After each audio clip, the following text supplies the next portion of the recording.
Kamusta mga tol? Eto na ang inaantay nyo, no? LA Lakers vs OKC Thunder Playoffs Preview. May pag-asa ba talaga ang Lakers? O masasweep lang sila ng OKC Thunder? Abay, tirahin na natin yan. Pero bago yan, at tsara muna tayo. Focus lang sa goal. Okay, game. Sa regular season, ngayong season, 4 na beses nagkatapat ang Lakers at OKC Thunder. At naku po, 4-0 sweep eh. Hindi nakapanalo kahit sa beses ng Lakers. Bad sign yan mga tol ha. Unang laban, November 12, tambak ang Lakers, 92-121. Hindi naglaro si Lolo Lebron dito, pero naglaro si Papa Luka at si Baby Backribs. Kaso lang, parehong baldugan eh. 19 points lang si Papa Luka at 13 points lang si Baby Backribs. Tumira ang Lakers dito, 11 out of 35 lang sa 3 points, 31% lang ang baba eh. At nakakuha pa sila ng 20 na turnovers. Ang dami, hype na yan. Paano ba naman? 14 na steals ang nakuha ng OKC Thunder, meron pang 4 na butata. Tapos 30 points naman ang ginawa ni Nana para sa OKC, pero 3 quarters lang naglaro yun kasi ginatantamba ko na yung Lakers, diba? Kaya hindi na pinasok si Nana noong 4th quarter eh. At ayun, 49 bench points ang OKC rito, 32 lang ang Lakers. Pangalawang pagkatapat naman, February 9, hindi naglaro si Nana, hindi rin naglaro si Poging-Poging Papa Luka. Gumawa si Lolo Lebron 22 points ha, 16 points naman ang ginawa ni Baby Backribs at tumira ang Lakers 10 out of 31 sa 3 points, pero talo pa rin eh. Kasi 54 bench points ang OKC Thunder, hype na yan. At 24 second chance points pa hinako nila galing sa 14 na offensive rebounds. Tumira rin yung OKC 14 out of 33 sa 3 points at 21 out of 29 sa free throw. Ang daming falls kasi binigay ng Lakers eh. Pangatlong pagkatapat, April 2, naku po, kumpleto ang Lakers ha. Pero ginatakan tamba ako talaga, 96-139, hype na yan, 43 ang lamang eh. Paano ba namang hindi tatambakan? 12 points lang si Papa Luka, 3 out of 10 lang sa field goals. Tapos dito pa nga siya na injured eh, no? Si Baby Backribs naman, 15 points lang. Si Lolo Lebron, 13 points lang. At tumira ang Lakers dito, 7 out of 30 lang sa 3 points, balduga ng mga walang niya eh. Sa OKC naman, 28 points yung ginawa ni Nana. Pero again, 3 quarters lang naglaro, tambak nga kasi yung Lakers eh. Kaya ang bench points na naman ng OKC, 73 points, napakarami, hype na yan. 64 points in the paint ang ginawa ng OKC at 32 na fast break points pa nga, ang dami. Again, talo na naman sa turnovers ang Lakers, 18 turnovers ang ginawa ng Lakers at 10 lang para sa OKC. Pero ang malupit dito mga tol ha, tumira ang OKC 19 out of 42 sa 3 points, 45%, napakataas. At tapos, rumibansi pa nga nung April 7 ang Lakers, wala kadala-dala. Pero puro bangko pinalaro nila rito kasi nga, pasok na sila sa playoffs. At naglaro pa yung mga starters ng OKC, except kay B1 na injured. Kaya ayun, syempre, tambak na naman. 123-87. Okay, simulan muna natin sa mga injured na players mga tol, no? Si Baby Backribs naglaro na laban sa Rockets at mukhang healthy na ha. Si Papa Luka, pogi pa rin, pero mukhang matagal pa maglalaro eh. Expected to miss game 1 versus OKC sa May 7. Pero ang sabi ng chismosa kong kapitbahay mga tol ha, slow ang recovery ni Pogi. At di pa siya naglalaro ng full contact talaga eh. Sa OKC naman, injured din si B1, Jalen Williams, meron ding hamstring injury. Pero sa May 6 mga tol, almost 2 weeks na yun simula nung na-injured siya ha. At normally, 1 to 3 weeks ang grade 1 hamstring injury bago gumaling talaga ng 100%. So kung babalik man to, siguro mga game 3 o kaya game 4 pa eh. Hoy, like mo hype ka, ano na? Preview na naman to ng Lakers, magkakamali na naman si Eshkan, di ka naman magla-like, mag-like ka na!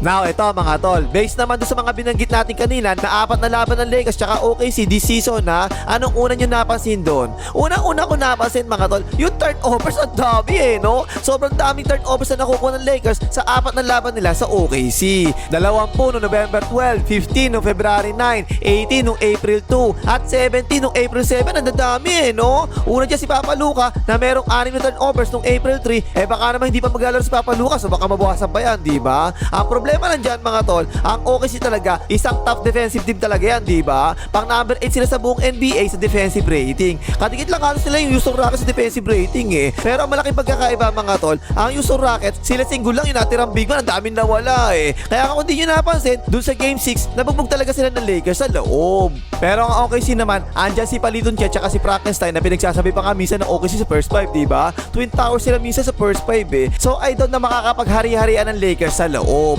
Tapos solid din ang perimeter defense ng OKC mga tol ha. Si Nana, si B1, si Luga, si Cargoat, tsaka si Kayson Wallace, puro elite na perimeter defender yung mga yan eh. OKC na ata may pinakamarami magagaling na perimeter defender sa buong NBA. Si Kayson Wallace, ang galing pa niya sa steals, diba? 1.9 steals per game ang ginagawa niyan. Si Nana naman 1.4 steals per game at si Cargoat 1.3 steals per game. So yung turnovers ng Lakers na binanggit natin kanina mga tol, may reason talaga yun eh, no? Kung bakit ang dami nila nakuha turnovers sa 4 na laro laban sa OKC. Sa katutak yung nakakuha nila kasi nga malakas talaga yung depensa ng OKC sa perimeter eh. So yan, napaka-importante niyan mga tol ha. Yung mga point guard ng Lakers, si natatalino, minsan si Baby Bacrib tsaka si Lolo Bron, di ba? Eh kailangan talaga malimitahan nila yung mga turnovers ng Lakers. Expect nyo mga tol, si Lugan Dort, siya yung tatao kay Lolo Bron kasi malapad rin yung katawan niya, di ba? Pwede siya makasabay kay Lolo Bron kapag ganun eh. At dahil injured si B1, si AJ Mitchell na nag-start last time laban sa Suns, siya malamang tsaka si Kayson Wallace, sila yung tatao kay Baby Bacribs. At tapos si Nana naman, siya naman yung tatao kay Tatalino. Si Paliton Chet, siya naman yung tatao kay Rukawa. At si Frankenstein, siya yung tatao kay Gary Ayton. Eh kita nyo mga tol, no? Lahat ng posisyon talaga, meron defender ang OKC laban sa Lakers eh. Wala sila makukuha mismatch yan eh, no? Hindi gaya nung sa Rockets eh, meron pa nakikita mismatch ang Lakers eh. Now, ang dapat naman gawin ng Lakers dyan mga tol, kung sino ang tinatawan ni Nana, yun dapat ang aatake palagi. Unang-una, kailangan kasi mapagod ng konti si Nana eh, no? O kaya makuhanan man lang siya ng ilang fouls kahit nalabag pa sa loob ng tatanyang referee, napituhan siya ng fouls eh. Most likely yung gagawin ng OKC dyan, itatago siya unless crunch time na eh, no? Si AJ Mitchell tsaka si Luga, sila yung tatao sa best scorers ng Lakers. So most likely talaga, magiging si Tatalino yung tatauhan ni Nana, di ba? Yan mga tol, no? Doon sa apat na panalo ng Lakers sa Rockets, talagang maganda yung nilaron Tatalino ron eh, no? 15 points sa Game 1, 25 points sa Game 2, 21 points sa Game 3, at 7 points lang laban sa Game 6. Pero malakas naman ang depensa. 5 steals yung nagawa niya sa Game 2, sa Game 3, ganoon din, 5 steals din. Tapos 2 blocks, 2 steals naman sa Game 6, at 3 charging falls pa yung nakuha niya ron, ha? Pero dito sa laban sa OKC mga tol, importante na makagawa sa Tatalino. Siguro, mga 20 points pataas dapat eh, no? Para magkatsa sa manalo ang Lakers. Kasi nga, kailangan maatake talaga si Nana palagi eh. Kapag ang ginawa ng Lakers ay ginawa lang siya spot up shooter palagi at si Nana nakapagpapahinga lang palagi sa depensa, ay nako po, asahan nyo talo ang Lakers kapag ganoon. Kung ma-foul trouble naman ni Tatalino si Nana, eh mas lalaki talaga ang chance ng Lakers na manalo. Eh paano kaya mga tol, kunyari no, kunin ni Baby Bacrib o kaya nilolo bro si Nana sa switch, pwede rin naman talaga yung ganyan. Pero dati kasi nakita ko rin yan, ang ginagawa ng OKC, nag-show defense lang sila para hindi mapaso si Nana eh. Pwede rin yun yung atakin ng Lakers, no? Kapag nag-show defense yung OKC, mapapasahan nila yung mga roller nila. At asahan nyo mga tol, sa OKC naman ang gagawin yan, si Tatalino tumatao kay Nana, di ba? Kukuhanin niya sa switch Baby Bacrib at siya nga atakihin ni Nana. Sa buong Lakers team mga tol ha, si Tatalino talaga yung pwede makasabay kay Nana sa depensa eh. Kapag napaswitch si Baby Bacrib, todas talaga kagad eh. Kapag napaswitch si Lolo Bron, depende nila kung hindi nilarayo may matanda. Kapag napaswitch naman si Rukawa, todas din. Kapag napaswitch si Gary Ayton, todas din. So I doubt na magsiswitching ang Lakers laban sa OKC. Posibleng gawin ng Lakers, show defense lang, di ba? Para maiwas nila yung switch. Pero mas risky yun mga tol kasi sobrang dami 3-point shooters talaga ng OKC eh. Mas okay pa siguro mag-under the screen na lang palagi si Tatalino kapag ini-screen na siya kasi 31.3% na si Nana sa 3 points ngayong playoffs eh. At saka kailangan talaga makaiwas si Tatalino sa mga fouls dito sa anak ng referee na to. Hindi siya pwede mapag-trouble talaga rito mga tol eh. Si Nana ngayong playoffs, 12.3 free throw attempts per game. Walang yan, dami eh. Buong katawan ata may pigsa na eh. Kahit sa bumahawa ka, foul ka agad eh. At napakataas na 89.8% sa free throw ngayong playoffs. Naku pa, sure ball walang yan eh, no? Kapag na-foul trouble sa Tatalino na maaga, asahan nyo, tatambakan ng Lakers. Tapos sa Lakers naman, yung 3-point shooting ni Rukawa, mga tol, sobrang importante niya sa series na to ha. Bakit kanyo? Eh kasi ang expected na matchup ko dyan mga tol, si Paliton Chet ang tatao kay Rukawa, diba? Kasi si Paliton Chet, siya yung helper ng OKC sa depensa eh. Kadalasan si Rukawa pinapatambay ng Lakers sa corners, diba? So tutulong si Paliton Chet sa loob, malilibre palagi si Rukawa. Kapag bumaldog na bumaldog si Rukawa sa 3 points, eh lalong sisikip ang depensa ng OKC sa loob. Pero si Rukawa laban sa Rockets mga tol, napakataas, 58.6% sa 3 points. Hype na yan eh, no? Doon sa mga panalo nila, 2 out of 4, 3 out of 6, 4 out of 7, at 5 out of 7 siya sa 3 points. Lahat mataas talaga eh. Double digit naman siya palagi sa first 6 game laban sa Rockets. Pero mas importante talaga, makapag-contribute siya rito laban sa OKC para magdalawang easy naman si Paliton Chet sa depensa. Tapos sa OKC naman, yung depensa ni Frankenstein sa pick and roll, mga tol, importante rin eh, no? Eh kasi ang Lakers mga tol, pick and roll team talaga yan. Palagi pick and roll yung ginagawa niyan eh. Pick and roll sa ibabaw, kay Lolo Bron, kaya kay Baby Bacrib, di ba? At tapos si Gary Ayton yung mag-i-screen. So most of the time mga tol, si Frankenstein talaga yung didepensa para sa OKC sa pick and roll. Kadalasan mga tol, drop coverage yung ginagawa ni Frankenstein, pero mataas na drop coverage yung ginagawa niya eh. At bonus talaga yung para sa Lakers mga tol kasi magaling doon si Baby Bacrib, di ba? Hindi naman talaga elite na shot blocker si Frankenstein, pero yung positioning niya sa pick and roll defense, magaling talaga, elite talaga eh. Kapag umangat sa pick and roll si Frankenstein at nag-rotate ang depensa ng OKC sa ilalim, eh yun, doon na papasok mismo yung mga corner spot up shooters ng Lakers. Tingin ko dapat katasan ng Lakers yung drop coverage si Frankenstein mga tol eh. Lalo na kapag si Baby Bacrib yung umaatake, di ba? Dahil kung meron mang maliit na weakness sa depensa ng OKC, eh ito na talaga yun eh. Yung drop coverage na yun ni Frankenstein. Tapos si Lolobron naman, ang ginawa nila laban sa Rockets mga tol na naging effective, yung mga atake ni Lolobron galing sa poste, di ba? At saka yung mga tira niya sa loob. Yan dapat ituloy ni Lolobron niya laban sa OKC mga tol eh. Kahit na maraming matatakad na pasentro ang OKC at si Lugan Dort pa yung tumatao sa kanya eh, kasi kapag si Lolobron tumira ng 3 points, nako, asahan mo talaga talo kagad ng Lakers kapag ganoon. Sa regular season kasi 31.7% lang sa 3 points si Lolobron. Ngayong playoffs na 30% lang sa 3 points si Lolobron eh. Doon sa dalawang talo ng Lakers laban sa Rockets, tumira si Lolobron 0 out of 3 sa Game 4 at 0 out of 6 sa Game 6. O diba? Kapag baldog talo eh. At asahan nyo, si Luga, ang gagawin niya kay Lolobron, under the screen palagi yan para matitumira si Lolobron sa 3 points. Tingin ko dapat postehan muna siguro ni Lolobron si Luga. Tingnan niya kung kaya niya sa poste eh, no? Kapag kaya niya, di gawin niya parang yung ginawa niya sa Rockets.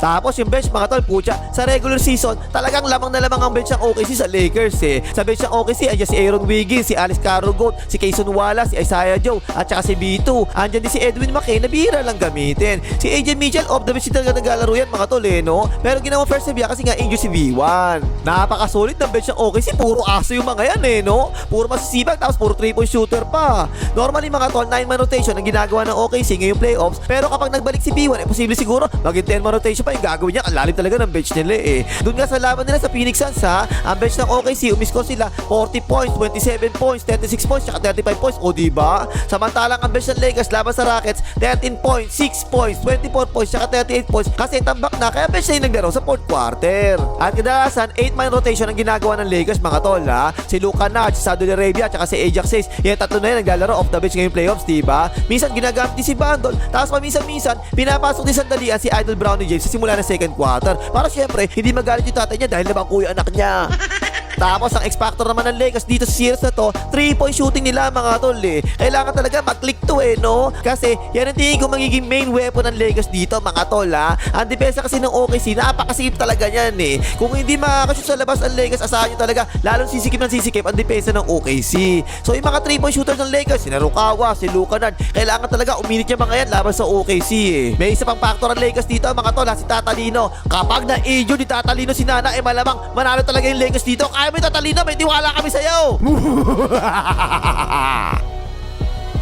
Tapos ang X-Factor naman ng OKC syempre, yung bench naman nila. Halata kasi talaga eh. Mas malakas talaga yung bench nila sa bench ng Lakers, diba? Pero kasi kung first time lang yung pag-uusapan natin, posible talaga makakasabay yung first time ng Lakers sa first time ng OKC, diba? Pero pag nagpalitan na ng tao, nako po, doon talaga mas malakas ang OKC eh. Eh, Karagot pa nga lang mga tol. Mas magaling pa nga si Karagot kaysa doon sa GOAT nyo eh. Meh! Eh, ganito nga. Ilipat mo kunwari si Karagot sa Lakers ngayon. Eh, baka maging mas malakas pa yung Lakers kaysa sa OKC ngayon. Ganun kalakas yung camping na yun. Pero seryoso mga tol ha, ang crucial minutes talaga dito para sa Lakers yung mga last 4 minutes sa first quarter, first 4 minutes sa second quarter, last 4 minutes sa third quarter, at first 4 minutes sa fourth quarter kung saan kadalasan ginagamit yung mga bench players, diba? Kailangan kahit na paano makasabay ang bench ng Lakers sa bench ng OKC. So ayan mga tol, no? Tingin ko halata talaga, mas malakas talaga ang OKC laban sa Lakers eh. Kaya nga sila yung number 1 sa standing sa buong NBA, diba? At sila yung defending champions. Ang tanong dyan mga tol eh, meron ba talaga pag-asa ang Lakers o wala? Oo naman, syempre meron. May pag-asa pa Taylor Swift ang Lakers dito. Kung kompleto ang Lakers versus kompleto ng OKC, tingin ko talaga 100% sure OKC mananalo sa series na to eh. Pero dahil injured si B1 mga tol, eto no, mas malaki actually ang epekto niyan kaysa sa injured si Papa Luka para sa Lakers. Kailangan magawa ng Lakers mga tol. Maipanalo ng Lakers yung mga unang laro na wala si B1 ha. Siguro makaisa panalo man lang sila sa dalawang laro sa home court ng OKC. Kasi mga tol, kapag naging 2-0 kagad to, malamang talaga diretso Taylor Swift na yung kapag ganun eh. So tingin ko mangyayari dito sa series na to mga tol. Syempre 4-3 Lakers, 7-0 OKC. O ano bang Magas, malika, makita ng Lakers.